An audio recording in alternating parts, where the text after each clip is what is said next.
Hello guys, today I'm going to tell you about that Laqira Protocol token. Now before we start the video, let's hear my legal disclaimer. This video is only for educational purpose. Do your own research for the investing. According to the white paper, Laqira Protocol is a subsidiary of TOBTC trading company headquartered in Istanbul, Turkey, founded in 2021 according to website. Operates within various dynamic realms of blockchain technology, including decentralized finance, crypto trading, and gaming.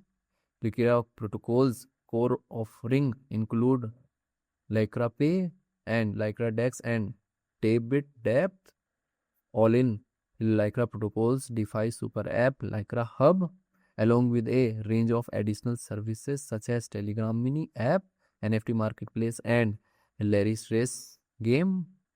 Laqira project institution rating is 3.9 and this project audited by Slowmist.